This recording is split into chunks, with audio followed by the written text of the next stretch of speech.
Так, ну вот по покупке квартир все очень просто. Иностранец покупает квартиру, больше 35 тысяч, автоматически получает право на жительство или вид на Вид жительство. на жительство, да, это Но дело это не права. гражданство. Это не гражданство, нет. А гражданство, это облегчает получение и гражданства. Да, это облегчает получение гражданства, хотя я не понимаю, зачем оно. Ну вот смотрите, если у вас есть вид на жительство, если этот вид на жительство дает право на занятие трудовой деятельности, вам что, так важно голосовать, тем более сейчас? Ну, так. Лишний раз будете себе портить нервы.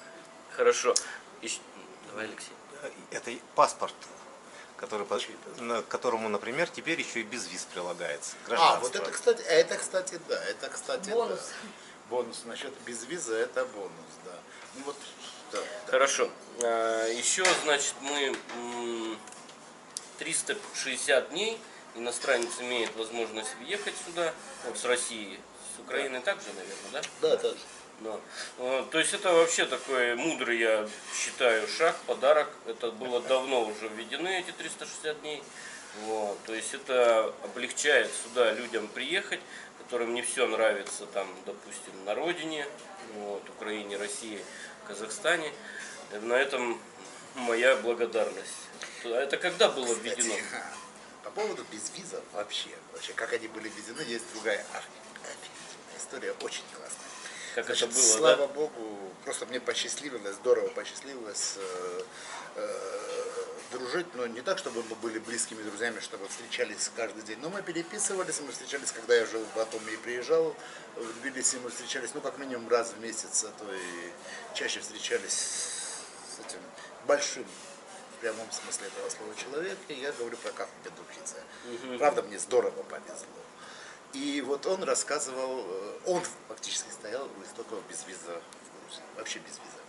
И вот он рассказывал следующую историю по поводу того, как они вводили безвиз. То есть он стал министром экономики, нужно привлекать инвестиции. Нужно привлекать инвестиции, нужно, чтобы люди приезжали. Ну и вообще, да, и туризм, здорово же, да. Так вот, он взял, попросил список стран ВВП на душу населения. И провел красную черту на Грузии. Маркером. Кто меньше Грузии. Кто меньше, у тех визы, кто больше, Добро у тех, пожаловать. значит, соответственно, welcome без виз. Он отправил это в МИД. Через некоторое время из МИДа звонок. Какой-то чиновник, но он не стал называть кто, видимо, потом он сделал карьеру, позвонил ему и говорит: извините, говорит, Батону Каха, вы, говорит, тут в Саудовской Аравии безвиз. Предлагайте, чтобы был безвиз в Саудовской Аравии. Да. Извините, говорит, а как же опасность арабского терроризма? Ну, Каха сказал, я ему ничего не стал отвечать, повесил трубку. Через некоторое время опять звонок. Честно, не помню. Какая-то страна, не Буркина-Фасо, какая-то страна африканская. И, ну, пускай будет Ботсвана, но это точно. Ботсвана. Ботсвана, вот, точно, Ботсвана, да. Говорит, извините, говорит, вы Ботсване, говорит, тоже без виз с Ботсваной. У вас ваше предложение. Да, говорит, но там же негры. Ну, нужно знать Каху. Он был человек очень мудрый и образованный, и все, но он был очень несдержанный. Там был потом мат. На самом деле приняли не полностью. Все-таки как бы там же негры и там же арабский терроризм. Нет, не в части Саудовской Аравии и Ботсваны, но в других частях. По каким-то причинам все равно как-то. Фильтровали, но факт тот, что с большинством стран у нас с этого времени стал безвиз. Это в каком году красная черта была нарисована? Красная черта была нарисована в 2004 году. Красную черту. Но вот, потом было с Россией фактически 2000, если я не ошибаюсь, с Россией это 2009 год. Когда, в 2009 году было для Северного Кавказа. До этого получали визы в аэропорту.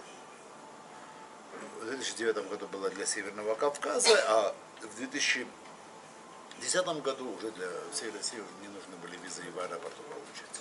Да, очень мудрое решение, тем более Да. в свете, короче, 0808. Вот.